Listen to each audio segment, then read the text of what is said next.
Imaginez le monde entier. Regarde, les caméras tournent, et soudain, un avis sévère du gouvernement arrive. Toutes les opérations doivent cesser immédiatement.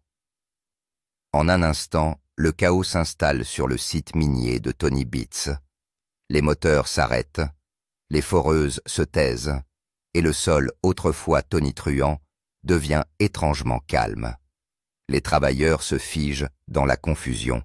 Les camions s'arrêtent en plein mouvement, et tous les visages reflètent la même question, inexprimée: que faire maintenant? Pourtant, alors que la panique se répand dans le camp de Tony comme une traînée de poudre, un homme semble d'une sérénité déconcertante. Parker Schnabel. C'est comme s'il avait attendu ce moment depuis le début. Avant que quiconque ait pu comprendre ce qui se passait, Parker avait déjà mis son plan à exécution. Du jour au lendemain, sa flotte de camions s'est mise en marche, son équipe s'est mobilisée, et ses contrats ont été modifiés. À l'aube, là où les machines de Tony régnaient, auparavant la voix de Parker a traversé l'air froid du matin. « Creusons, les gars. » Cette fois, Parker ne s'est pas contenté de saisir une opportunité, il a réécrit l'ensemble du manuel. Mais ce geste audacieux était-il vraiment une coïncidence? Ou tout même la fermeture du gouvernement faisait-il partie d'une stratégie calculée? Parker a-t-il vraiment été plus malin que le roi du Klondike, ou est-il simplement allé trop loin? Ce qui va suivre va changer le cours de la ruée vers l'or pour toujours. Observez attentivement et décidez vous-même si Parker a dépassé les bornes ou s'il a simplement réclamé ce qui lui revenait de droit. Revenons maintenant en arrière à l'endroit où tout a commencé. Tony Beats contre Parker Schnabel. Deux noms qui ont ébranlé les fondations du monde de la ruée vers l'or. D'un côté, Tony, le roi du Klondike, un homme forgé par des décennies d'expérience de muscles et de cran. Il a construit son empire à la dure, un seau de terre gelé à la fois. De l'autre, Parker, jeune, impitoyable et brillant avec une faim qui refuse d'être apprivoisée. Pour beaucoup, il a été l'élève de Tony. Mais plus maintenant. Il était devenu son rival le plus féroce. Ce qui avait commencé comme une rivalité subtile s'était transformé en guerre ouverte. Parker a commencé à réduire les contrats de Tony, à conclure des accords agressifs et à s'étendre sur des territoires longtemps considérés comme le domaine de Beats. Pour Tony, il ne s'agissait pas seulement d'affaires, c'était une trahison, c'était une question d'héritage. Mais Parker voyait les choses différemment. Il pensait que la vieille garde avait fait son temps et que la nouvelle ère était celle de l'innovation, de la vitesse et du risque. Leur tension crépitait à l'écran, les remarques sarcastiques et les regards silencieux, les ressentiments inavoués. Les camps se divisent, l'équipe Beats contre l'équipe Parker. La tradition se heurte à l'ambition. Il ne s'agit plus seulement d'or, il s'agissait de dominer. Et puis la nuit est arrivée, la fermeture. Ce devait être une autre longue nuit sur la concession. Les machines rugissent que le sol tremble, et Tony se tient dans sa tour, les yeux fixés sur l'opération en cours. Tout fonctionnait comme sur des roulettes, jusqu'à environ 22 heures. Monsieur, jusqu'à ce que vers 22 heures, un véhicule du gouvernement s'arrête sous des feux rouges clignotants. Des agents en sont sortis leurs bottes crissant sur le gravier, chacun tenant une enveloppe épaisse, portant un cachet d'autorité. « Mr. Beats », annonce l'un d'entre eux d'une voix ferme qui résonne sur le site. « Vous devez cesser toutes vos activités immédiatement. Ordre du gouvernement. » Pendant quelques secondes, personne ne bougea. Tony regardait fixement, les yeux écarquillés, l'incrédulité le figeant sur place. Puis lentement, les moteurs lourds s'éteignirent l'un après l'autre. Le rythme cardiaque de la mine s'éteint, remplacé par un silence glacial. L'éclat doré du site s'estompe sous le stroboscope cramoisi des lampes d'avertissement. Les caméras ont filmé chaque détail, les visages stupéfaits, la confusion, l'incrédulité. L'un des plus anciens opérateurs de Tony se souviendra plus tard. « Au début, nous avons pensé que c'était une farce. Mais quand les camions se sont arrêtés, nous avons réalisé que c'était fini. » Les papiers bruissent dans les mains qui tremblent. Les superviseurs chuchotent dans des radios éteintes. Des années de travail figées par une simple feuille d'encre gouvernementale. Et quelque part au loin, une autre lumière s'est allumée. Le camp de Parker. Dès le matin, il était déjà en mouvement. Son équipe est mobilisée, sa stratégie est établie. Cette nuit-là a marqué le tournant de toute la saga de la ruée vers l'or, un empire réduit au silence, un autre qui s'élève. Au camp de Tony, le temps s'est arrêté. Les machines sont sans vie, leurs corps d'acier brillent sous les projecteurs. L'air était lourd, les travailleurs immobiles. Certains fixent leurs bottes, d'autres regardent l'horizon. Un mécanicien chevronné marmonne devant la caméra. « J'ai travaillé sur ce terrain pendant des années. Je n'ai jamais rien vu de tel. » Le superviseur, la voix tendue mais ferme, tente de les calmer. « Ne paniquons pas. Nous attendrons les instructions. » Mais derrière chaque paire d'yeux se cachait le même calcul: frais de carburant, heures perdues, pertes croissantes. La caméra fait un panoramique sur la boue, des rangées de camions silencieux, les pneus à moitié enterrés, comme des pierres tombales dans la terre gelée. Puis Tony sort de sa cabine, le visage ridé, les yeux fatigués. Il respire profondément en regardant ce qui était autrefois son empire. Le vent siffle à travers les grues immobiles et le rythme brisé du camp. Pour la première fois même, le roi du Klondike semble incertain.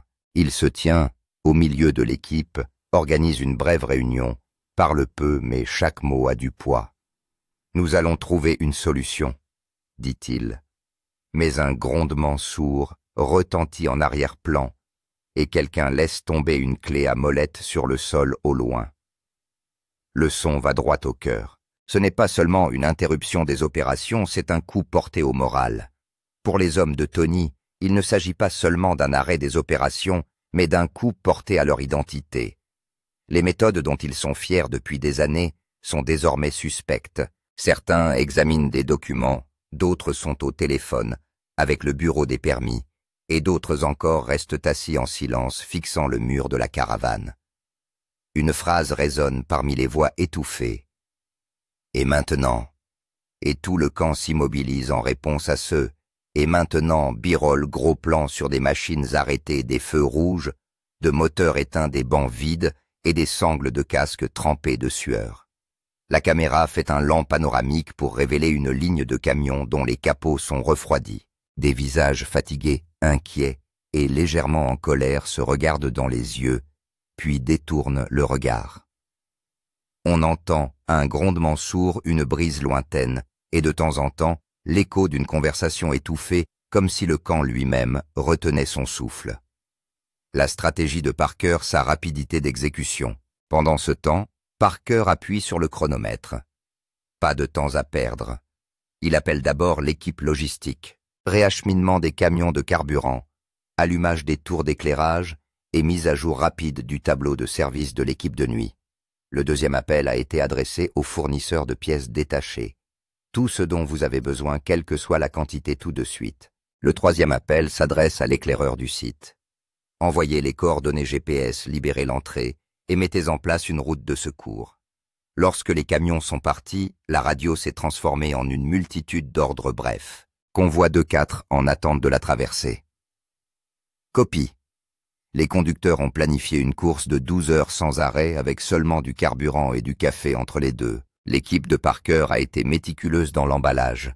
Tuyaux hydrauliques, outils de coupe-filtre de rechange et générateurs portables, tous chargés conformément à la liste. La caméra sur fond de motivation montre une longue ligne de phares sur l'autoroute. À l'approche du site Parker, a lancé une superposition de cartes GPS déterminant où le sol était mou, où la grue pouvait tourner sans glisser, et dans quelle direction le faisceau de la tour d'éclairage couvrirait la plus grande surface. Un technicien a immédiatement fait décoller le drone, vérifiant l'itinéraire d'en haut, et un observateur au sol d'en bas a annoncé que la voie était libre.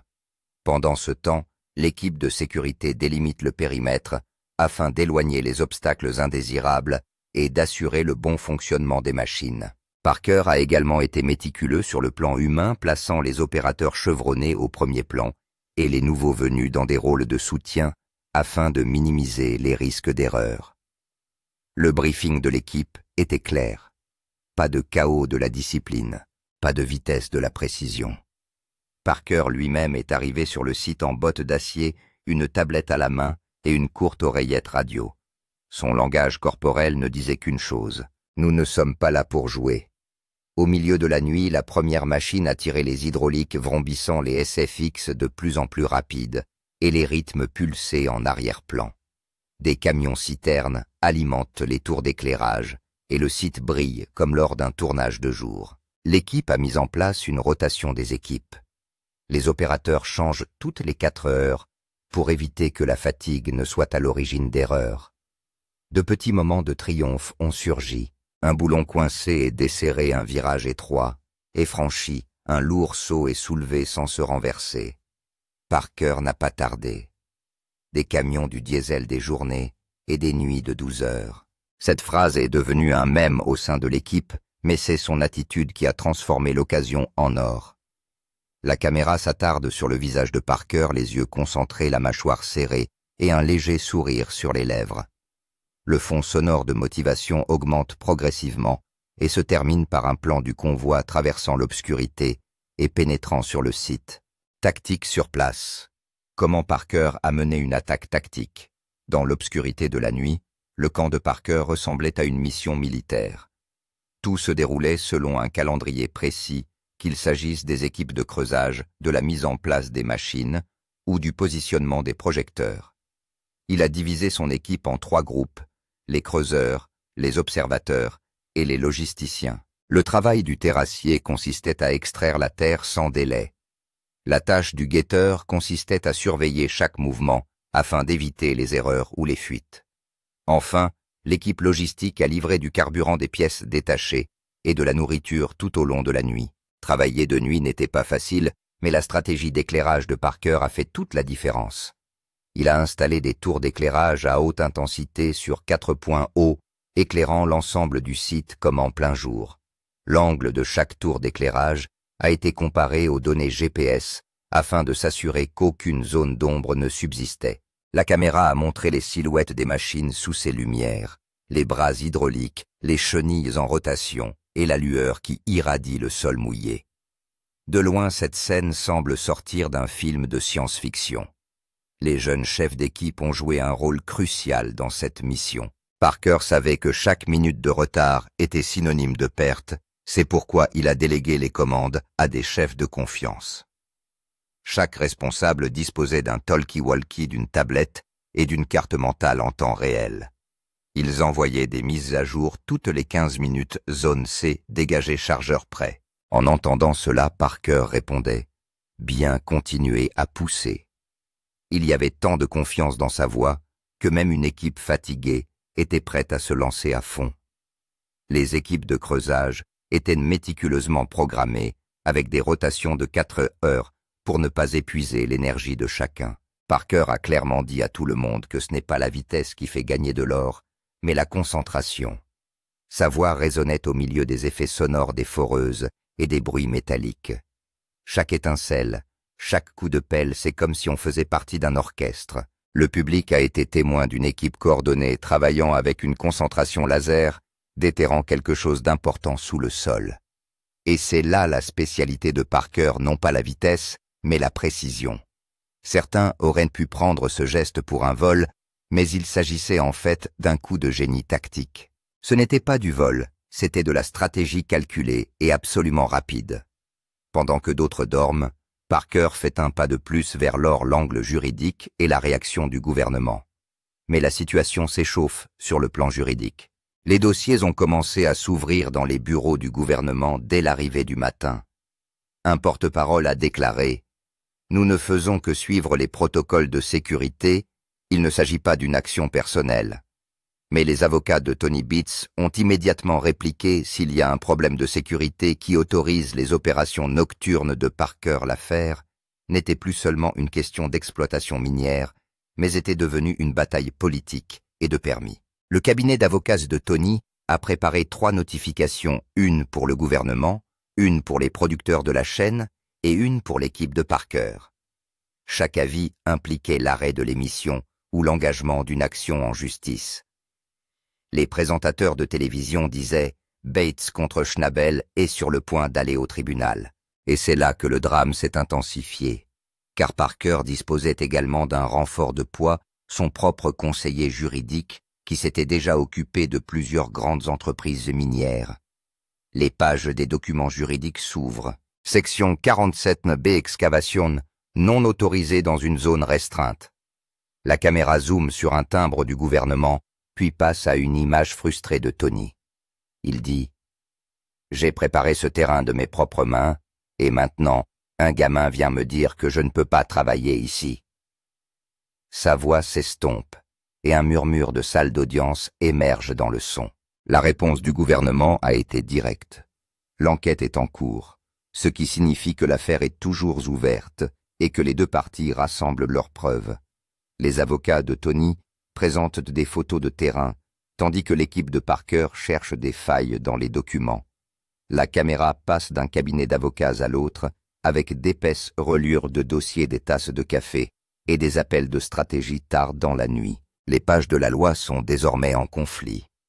Chaque avis se répercute ici. La section se termine par cette ligne. Le public se demandait alors si Parker a vraiment respecté les règles ou si son geste n'est pas le début d'une grande bataille juridique. La réponse demeure, et l'histoire de la ruée vers l'or a désormais atteint la salle d'audience. L'expert prend la décision de l'ingénieur Chandry. Les experts miniers sont étonnés par l'opération de Parker.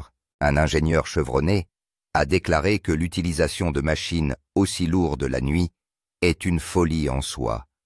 Le moindre déséquilibre entre la pression du sol, la charge hydraulique et la stabilité du terrain aurait pu provoquer l'effondrement de l'ensemble du site. Mais Parker avait tout planifié à l'avance, et c'est là sa plus grande force. Il a fait scanner l'ensemble du site à l'aide d'un radar à pénétration de sol GPR. Il a ainsi pu se faire une idée précise des zones les plus résistantes et des endroits où la machine risquait de s'enliser. À l'aide d'un modèle de coupe transversale en 3D, l'équipe de Parker a identifié les zones les plus sûres pour l'enlèvement de la terre. Il ne faisait pas de suppositions, mais prenait chaque mesure en se basant sur les données. C'est la raison pour laquelle son équipe a terminé le travail en une nuit, sans aucun accident. Les ingénieurs de l'unité de contrôle surveillaient en permanence les relevés de pression d'angle et de vibration. Le centre de commandement de Parker a été mis à jour à chaque bip. La voix d'un expert se fait entendre. Il s'agissait d'une ingénierie à haut risque, les erreurs auraient pu coûter cher. Après cette phrase, la caméra zoome sur la tablette de Parker, où toutes les mesures sont dans la zone verte. Tout le monde comprend le niveau de réflexion de cet homme. Alors que d'autres mineurs travaillent dans l'obscurité, en se basant sur des suppositions, Parker a extrait de l'or en utilisant la science pure. Scans GPR test de densité du sol et cartographie laser. Tout cela témoigne de sa compréhension et pas seulement de la technologie.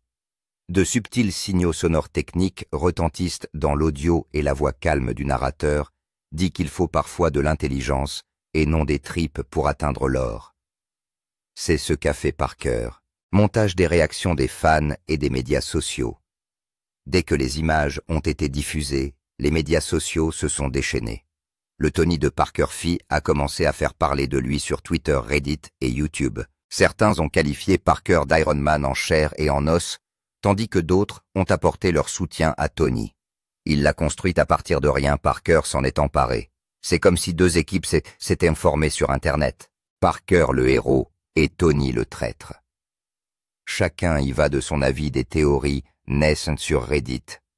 Le gouvernement et Parker avaient-ils un plan? Les vidéos de réaction ont inondé YouTube. Certains ont parlé de génie tactique, d'autres d'un échec éthique. Les mêmes ont inondé Twitter. L'un d'eux montrait Parker en train de rire en portant un casque. Une autre montrait le visage de Tony et les mots « Shut down King ». La colère et la curiosité des gens étaient à leur comble.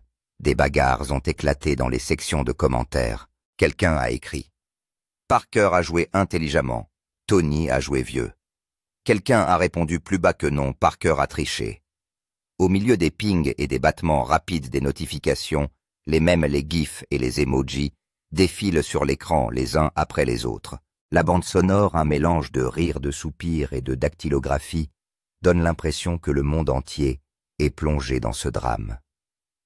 La vidéo passe lentement au noir avec la voix du narrateur qui dit « Ce combat sur les médias sociaux est passé de l'esprit à l'esprit des gens. Le dernier plan ne montre qu'une seule ligne. Parfois l'attention est un trésor plus précieux que l'or. » La vidéo passe à la scène de suspense suivante, celle de la théorie de la conspiration. Quelque chose d'autre était-il caché? Après la fermeture et l'action rapide de Parker, de nombreuses personnes se sont demandé si tout cela avait été planifié à l'avance. Certains ont écrit sur Reddit comment la notification du gouvernement et le timing de Parker ont-ils pu se produire simultanément. Des théories ont commencé à circuler en ligne selon lesquelles quelqu'un à l'intérieur avait prévenu Parker à l'avance, car il était pratiquement impossible de préparer une opération d'une telle ampleur du jour au lendemain. Une autre théorie suggère qu'il s'agissait d'une manœuvre opportuniste. Parker était tout simplement au bon endroit au bon moment. Il savait que le permis de Tony était suspecté, et dès que l'occasion s'est présentée, il a sans hésiter démonté ses machines. Il n'y a pas de preuve concrète de cela, mais en regardant les journaux de télécommunications et les horodatages, certains spectateurs ont dit qu'il attendait déjà. Il semble qu'il ne s'agisse pas d'une ruée vers l'or, mais d'un jeu politique. La troisième théorie la plus audacieuse est que le gouvernement lui-même a indirectement profité à Parker.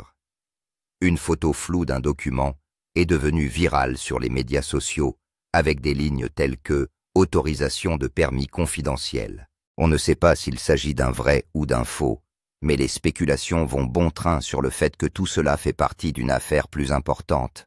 Peut-être qu'une réunion secrète avait déjà eu lieu entre les deux parties.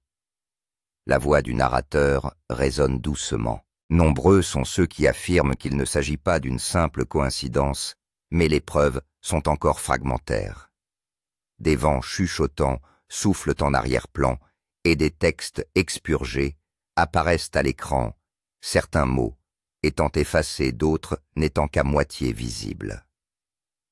Les téléspectateurs se demandent si le geste de Parker est le fruit de la chance ou le résultat d'un plan interne. Personne ne connaît la réponse, mais le suspense s'intensifie. L'épreuve de force sur le site, la scène d'affrontement dramatisée. Le lendemain matin, l'ambiance sur le site n'est rien de moins qu'un champ de bataille. La poussière est retombée, le bruit des machines s'est calmé, et la tension entre les deux équipes est palpable. Mike, l'homme de confiance de Tony, et Sam, le contremaître de Parker, se tiennent face à face. La caméra montre leur visage au ralenti, la colère dans les yeux, mais le silence sur les lèvres. Soudain, Mike s'avance et dit « Ce terrain a été construit grâce au travail acharné de Tony. Vous ne pouvez pas creuser ici comme ça ?» répond Sam sans hésiter. « Le permis est maintenant au nom de quelqu'un d'autre et nous ne faisons que notre travail. » Les ouvriers qui se trouvent à proximité sursautent. Derrière Parker, observent de loin les bras croisés sur la poitrine, parlant en silence. L'équipe de Tony avance, un mélange de déception et de colère se lisant sur leur visage. La caméra zoome sur leurs bottes profondément enfoncées dans la boue, comme si leur courage y était figé. Les agents de sécurité interviennent. Les voix s'élèvent. La tension est palpable. Quelqu'un crie « Reculez !» tandis qu'un autre met une main devant la caméra. Les phares du camion se rallument et leur lumière tombe sur les visages des deux équipes. D'un côté l'entêtement, de l'autre la confiance en la victoire. La musique s'intensifie, les cordes de tension montent, et à ce moment-là, tout semble s'arrêter. La voix du narrateur se fait entendre. Tous deux sont arrivés sur scène, et l'air sent maintenant la guerre. Parker s'avance lentement, ne prononçant qu'une phrase. Il s'agit d'une affaire, pas d'une affaire personnelle. La caméra passe de son visage au vieux camion de Tony, où l'on peut lire en lettres délavées « Beats Mining Co ». Un silence s'installe. La musique s'interrompt brusquement et l'écran devient noir. Ce moment semble gravé dans l'histoire où quelque chose de plus grand que l'or s'est affronté.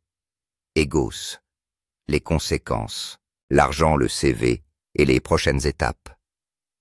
Après ce drame sous haute tension, la question la plus importante est de savoir qui en a profité. La jubilation règne dans le camp de Parker, mais la pression médiatique s'intensifie également. Des rapports suggèrent que quelques milliers d'onces d'or ont déjà été extraites du nouveau site d'extraction de Parker pour une valeur de plusieurs millions d'euros. Pendant ce temps, Tony perdait le sommeil en comptant les pertes horaires. Pour lui, il ne s'agit pas seulement d'une perte d'argent, mais d'une question de prestige et de contrôle. Les gros titres défilent sur les chaînes d'information. L'audace de Parker est payante, et Tony Beats doit faire face au revers de l'année. Certains sponsors qui soutenaient auparavant l'équipe Beats ont opté pour les contrats de Tony Parker. Au fur et à mesure que les chiffres d'or augmentent, le nom de Parker devient une marque. Pendant ce temps, Tony devait rassurer ses anciens investisseurs en leur disant que le jeu n'était pas encore terminé. Mais au fond de lui, il savait que cette compétition ne serait pas la même. La situation a également été mouvementée sur le plan juridique. L'équipe de Tony préparait encore des dossiers d'indemnisation, tandis que les avocats de Parker répétaient à chaque interview que tout était conforme à la loi. Des chaînes de diffusion en continu comme Netflix envisageaient également de documenter toute l'histoire. Plus qu'un simple incident minier, il s'agissait désormais d'une guerre commerciale. Pour Parker, cette victoire n'était pas seulement une question d'or. Cette victoire n'était pas seulement une question d'or, mais aussi de contrôle et de réputation. La question est maintenant de savoir ce qui va se passer ensuite. Tony ferait-il son retour? Le gouvernement prendrait-il de nouvelles mesures à l'encontre de Parker? Ou cette histoire dégénérerait-elle en une nouvelle confrontation majeure la saison prochaine? La caméra effectue un lent panoramique sur les graphiques des estimations bancaires, les logos des sponsors qui s'estompent et les coupures de presse. Des accords lents et sombres sont joués en arrière-plan, signalant que cette victoire n'a pas été aussi facile qu'elle le semblait. Il est maintenant temps de vous écouter. Dites-nous dans les commentaires ci-dessous. Parker a-t-il commis une erreur ou simplement profité de la bonne occasion? Certains disent qu'il a joué intelligemment. D'autres pensent qu'il a simplement profité de son travail acharné. Dans quelle équipe êtes-vous? Dans l'équipe Parker ou dans l'équipe Tony? Nous voulons connaître votre opinion car cette histoire est maintenant entre les mains des fans. Un petit sondage apparaît à l'écran. Qui soutenez-vous? Vous trouverez ci-dessous 2 boutons Parker et Tony. Les commentaires défilent un par un. Certains ont écrit « Parker a joué intelligemment ». Un autre a écrit « Tony mérite la justice ». Pendant ce temps, le narrateur dit « Dites-nous ce qui suit. Parker a-t-il commis une erreur ou simplement profité de l'occasion commentaire ?» Des effets sonores doux sont diffusés et des émojis en forme de cœur apparaissent lentement à l'écran. La narration dit avec une légère chaleur « Si vous pensez que c'était la plus grande bataille de Gold Rush, likez, partagez et n'oubliez pas de vous abonner parce que la prochaine fois, l'histoire ira plus loin. » La caméra fait un fondu enchaîné et la dernière image ne comporte qu'une seule ligne. La guerre de l'or ne fait que commencer. Lorsque la situation s'est calmée et que la poussière est retombée, il est apparu clairement qu'il ne s'agissait pas seulement d'une bataille entre 2 mineurs. Il s'agissait d'une bataille d'esprit. L'ancienne tradition contre la nouvelle technologie, l'expérience contre la vitesse. La réputation que Tony Beats s'était forgée au fil des ans est soudain remise en question. Entre-temps, Parker Schnabel a prouvé que dans le monde d'aujourd'hui, ce n'est pas seulement le travail qui compte, mais aussi la compréhension et le choix du moment. Tous deux ont fait ce qu'ils pensaient être juste, mais le résultat a été en faveur de Parker. Sur le plan juridique, Parker n'a pas enfreint de règles majeures, mais la question de la moralité reste posée. Les partisans de Tony continuent de dire que cette victoire était une question de stratégie et non de chance, alors que les fans de Parker considèrent que c'est le début d'une nouvelle ère où les esprits et non l'or triomphent. La caméra montre les visages des 2 hommes au ralenti, l'un la tête haute malgré la défaite, l'autre l'air grave malgré la victoire. Cet affrontement est devenu le symbole non pas d'un individu, mais de toute la ruée vers l'or. La voix du narrateur résonne doucement. En réalité, il ne s'agit pas seulement d'une bataille. C'est un aperçu d'un monde en mutation, des séquences b-roll de vieilles machines de lettres de l'administration et une image de Parker survolant le site par un drone disparaissant en fondu.